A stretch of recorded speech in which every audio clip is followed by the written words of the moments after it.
오늘 본문에서는 사도 바울이 성만찬을 언급하고 있습니다. 고린도 교회의 성만찬은 예수님께서 잡히시던 밤에 제자들과 가지셨던 것처럼 애찬과 성찬이 함께 이루어졌습니다. 애찬은 쉽게 이야기하면 성도가 함께 음식을 나누어 먹었다라는 이야기입니다. 그리고 주님의 피와 주님의 살을 기념하는 성찬을 가졌습니다. 그런데 이렇게 사도 바울이 오늘 본문에서 성만찬을 언급하는 이유는 고린도 교회의 성만찬이 그들에게 유익이 되지 못하고 도리어 해로움이 되었기 때문입니다. 17절 말씀을 보겠습니다. 내가 명하는 이 일에 너희를 칭찬하지 아니하나니 이는 너희의 모임이 유익이 못되고 도리어 해로움이라. 우리가 지난주에 나눌 때는 그들이 사도 바울이 가르쳤던 전통을 잘 지킨 것에 대해서 칭찬을 했었잖아요. 근데 오늘은 이 성만찬에 대해서 칭찬을 못하겠다, 오히려 그것이 너희에게 유익이 아니라 해로움이 됐다라고 사도 바울이 지적을 하고 있는 겁니다. 왜 고린도 교회의 성만찬은 그들에게 유익이 되지 못하고 해로움이 되었을까요? 한마디로 이야기하면 그들은 이 은혜로 주신 성만찬을 자기들의 육신을 쫓아서 남용했기 때문입니다. 그러면 그들의 성만찬의 남용이 결국에는 이제 교회의 분열로 나타나게 된 것이죠. 구체적으로 그들의 성만찬의 남용이 어떤 형태로 나타났는지 18절에서 22절에 소개하고 있습니다. 먼저 너희가 교회에 모일 때에 너희 중에 분쟁이 있다 함을 듣고 어느 정도 믿거니와. 여기서 말하는 분쟁은 고린도전서 1장 초반에 나오는 나는 아볼로, 나는 게바, 나는 바울파 이렇게 해서 자기가 추종하는 사람들을 추종하는 어떤 리더들 무리를 중심으로 해서 나누어진 이 분쟁이 아니고 이 성만찬과 관련된 분쟁을 말하고 있습니다. 그런데 이 19절에 사도 바울이 뭐라고 이야기하냐면 너희 중에 파당이 있어야 너희 중에 옳다 인정함을 받는 자들이 나타나게 되리라.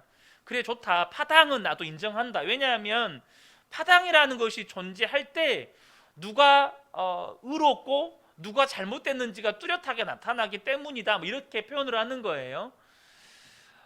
그런즉 너희가 함께 모여서 주의 만찬을 먹을 수 없으니, 이 분쟁 문제가 단순히 서로가 무엇이 하나님의 말씀에서 어긋났는지, 하나님의 말씀에서 우리가 벗어났고 하나님의 말씀을 잘 따르고 있고를 이런 분별하는 기능이 아니고 심각한 교회의 분열을 낳았다는 거예요.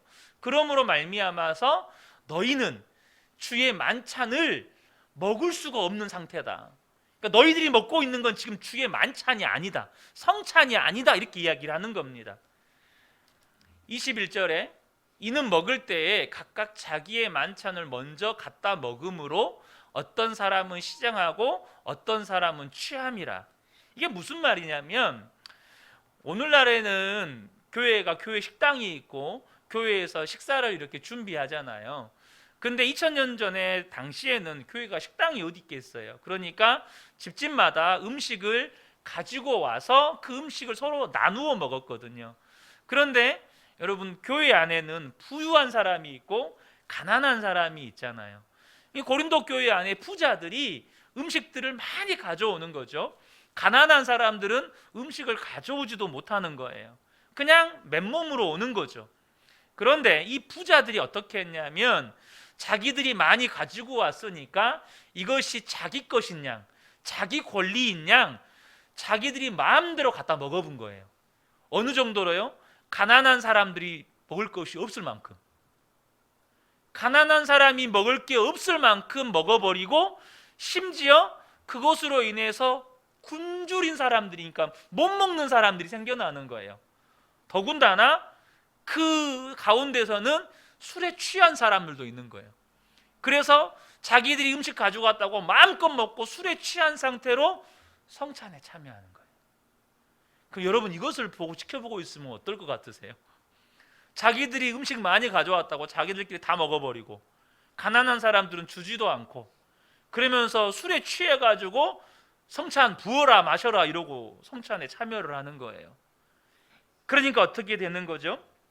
22절에 사도 바울이 책망을 하는 겁니다.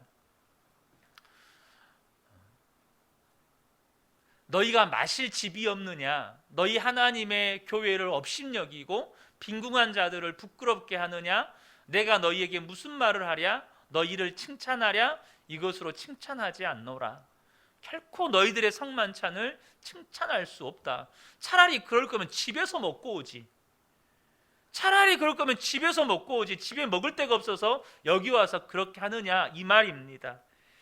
그러니까 이 고린도 교회의 성만찬으로 말미암아서 교회가 더욱더 부자들과 가난한 사람들이 분열이 되고 성만찬을 통해서 주님의 임재와 교회의 하나됨의 역사를 경험해야 되는데 도리어 성도들이 실족하고 시험 들어서 집에 돌아가는 거예요. 내가 다시는 교회 안 나온다. 이렇게 되는 거예요. 사도 바울은 결코 이것이 주님의 만찬을 나누는 것이 아니라고 지적하고 있는 것입니다. 그리고 다시 한번 고린도 교회의 성도들에게 교회가 지켜야 할 올바른 성만찬이 무엇인지를 23절부터 이제 설명을 하는 겁니다. 여러분, 성찬은 너무나도 중요한 교회의 예식입니다. 이것은 사도 바울의 개인적인 견해나 사도 바울의 의견이 아닙니다. 권면이 아니에요. 이것은 주님이 말씀하신 겁니다. 나를 기념하라. 나를 기념하라고 주님이 말씀하신 거예요. 그러니까 사도 바울은 이것이 자신의 의견이나 권면이 아니라 먼저 주님이 명령하신 것임을 분명히 밝힙니다. 23절을 보겠습니다.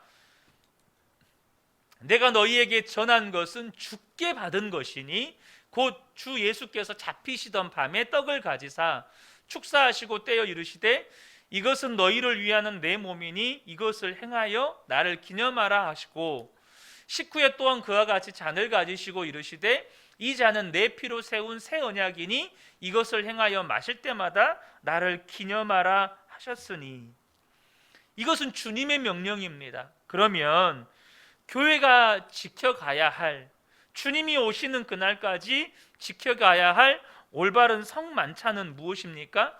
그것을 한 문장으로 표현하면 주님을 기념하는 성만찬입니다. 반드시 주님을 기념하는 성만찬이 되어야 하는 거예요. 오늘 본문에는 주님을 기념하는 성만찬이 무엇인지를 우리에게 소개해 줍니다. 여러분, 우리가 성찬에 참여할 때 애찬은 사실 우리가 교회에서 식사하는 게 애찬입니다. 함께 식사 교제하는 것이 애찬이에요. 초대교회는 매 주일마다 성만찬을 했거든요. 함께 식사하고 식후에 성찬하고 이것은 초대교회가 매주마다 그렇게 했습니다. 저희가 매주 원래 식사 교제를 하잖아요. 그것이 사실은 애찬입니다. 우리가 성찬은 절기에 한 번씩 해서 1년에 한 4차례 정도 하지만 코로나로 인해서 그것도 작년에는 거의 못했었죠. 어쨌든 우리가 정말로 주님을 기념하는 성찬이 되려면 무엇을 지켜가야 되는지 함께 나누고자 합니다. 3가지를 나누려고 하는데요. 첫 번째는 그 성찬에는 주님의 죽으심이 선포되어야 한다는 거예요.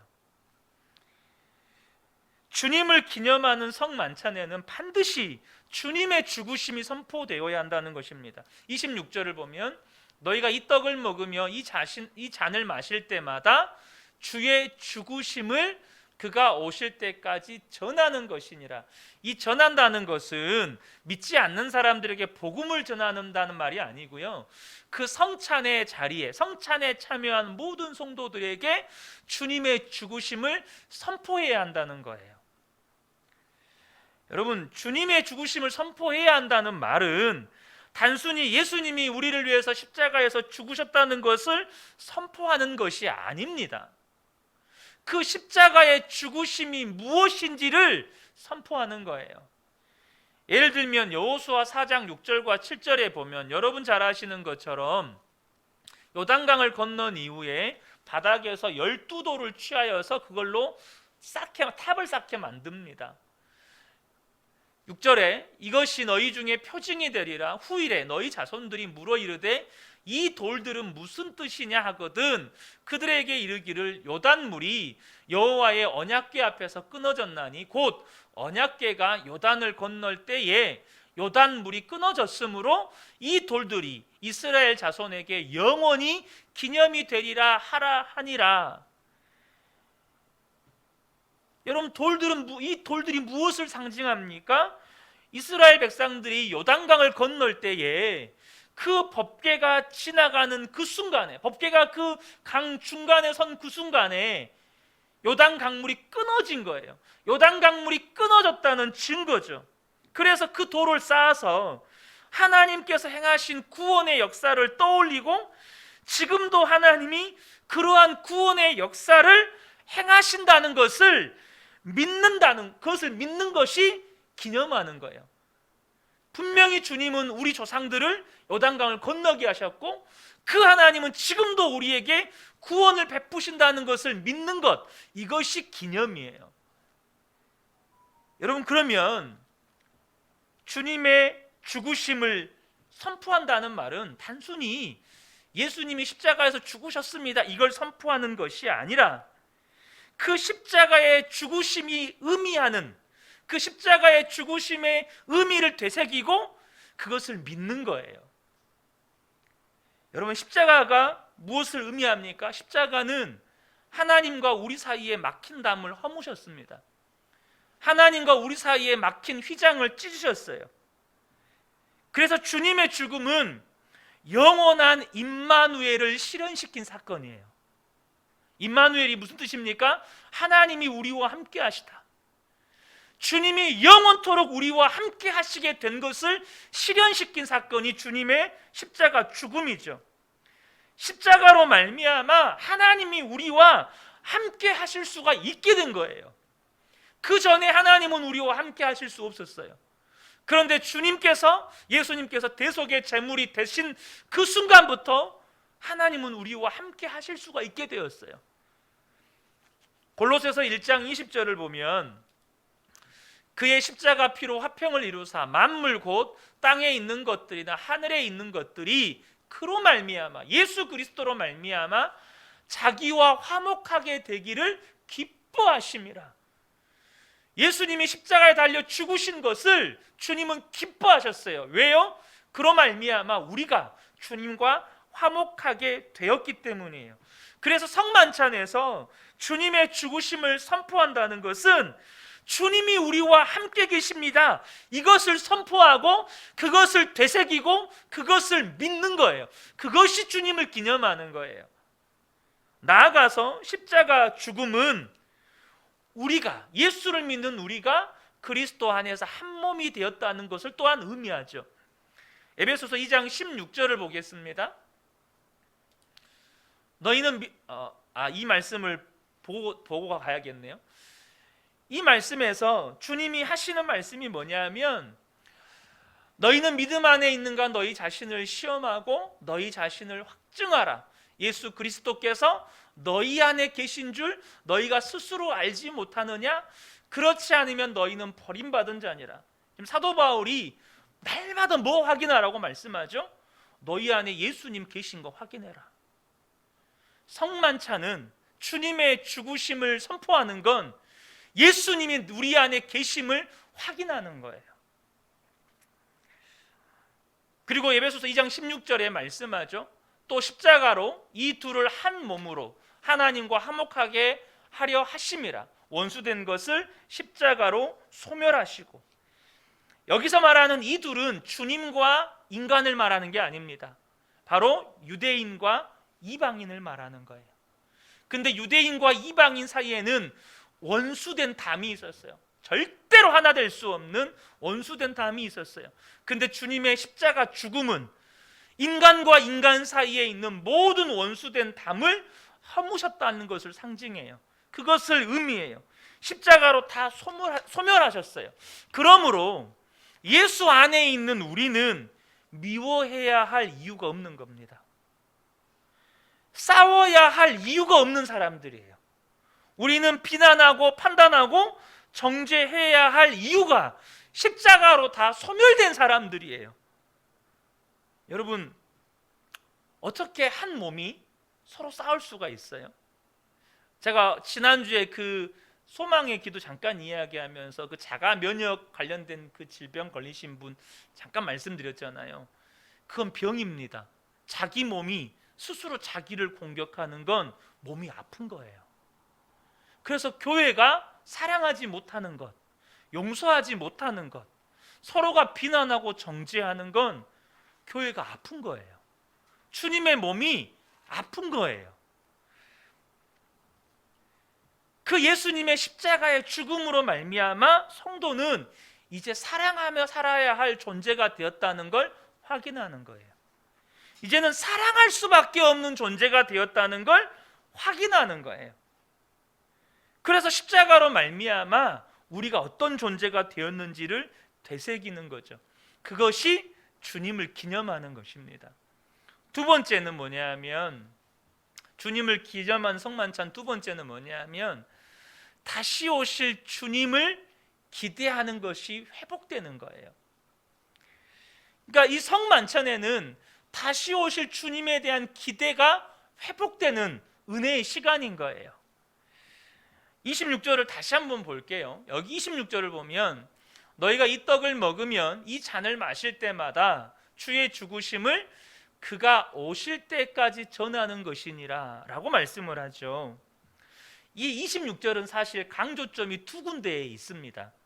첫 번째는 주의 죽으심이고요, 또 다른 하나는 그가 오실 때까지예요. 그러니까 사도 바울은 너희가 이 잔을 마실 때마다 주의 죽으심을 그가 오실 때까지 선포해라.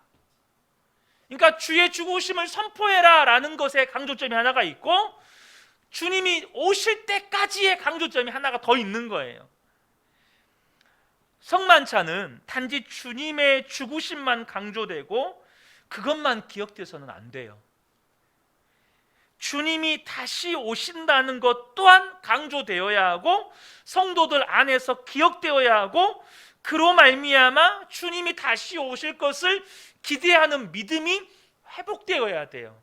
만약에 주님의 죽으심만 선포해서 주님이 나와 함께 계시고 우리는 그리스도 안에서 한 몸이 되었다라고 하는 것만 강조되어지고 그 믿음만 회복된다면 그건 온전한 믿음이 아니에요. 사실 그건 반쪽짜리 믿음이에요. 아니, 그건 반쪽짜리 믿음이라고도 말할 수가 없어요. 왜냐하면 주님이 다시 오신다는 이 믿음, 주님의 다시 오심이 없으면 이 앞에 있는 모든 것들은 여러분 다 허망한 것들이에요. 주님의 다시 오심이 없으면 주님의 십자가 죽음도 무의미하고, 그 십자가 죽음으로 말미암아 우리가 죄 사함을 받았고 하나님의 자녀가 되었고 주님이 우리 안에 계시고 우리가 그리스도 안에서 하나가 되었다, 이것은 다 헛된 말이 되는 거예요.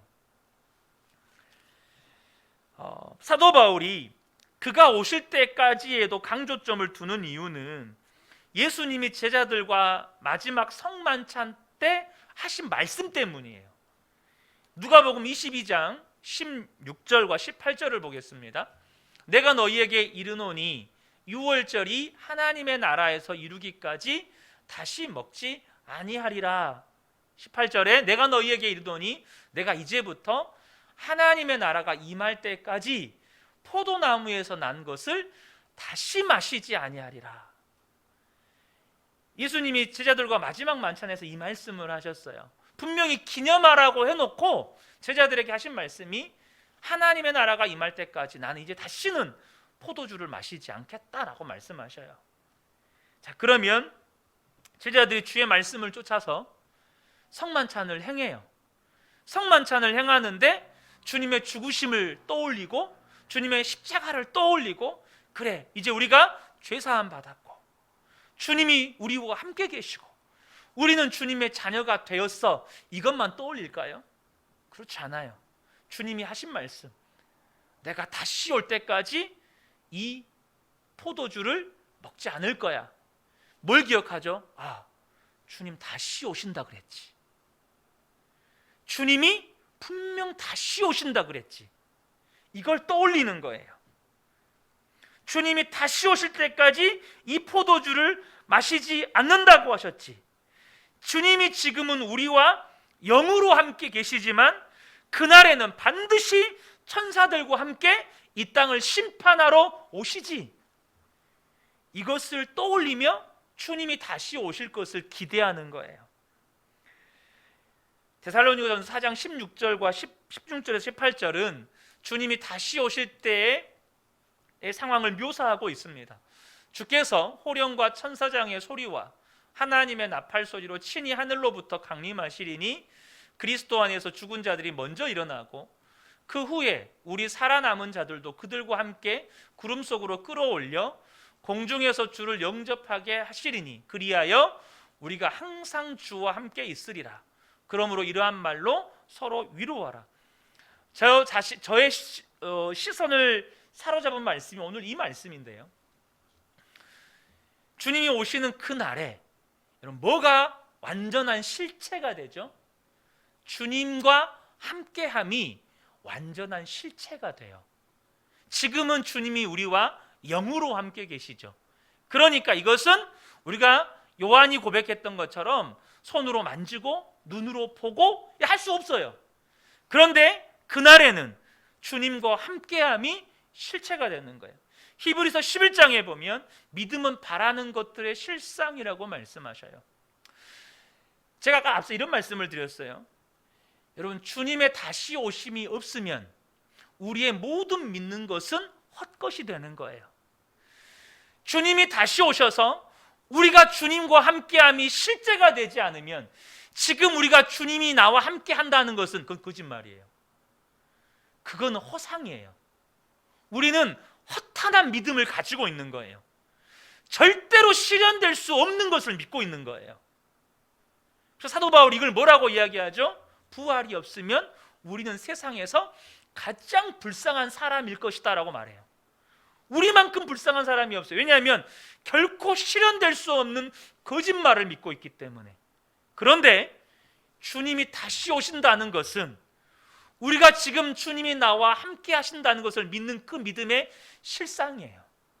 그래서 여러분, 주님이 다시 오셔야 주님이 나와 함께 하심이 그때의 실체가 되는 거예요.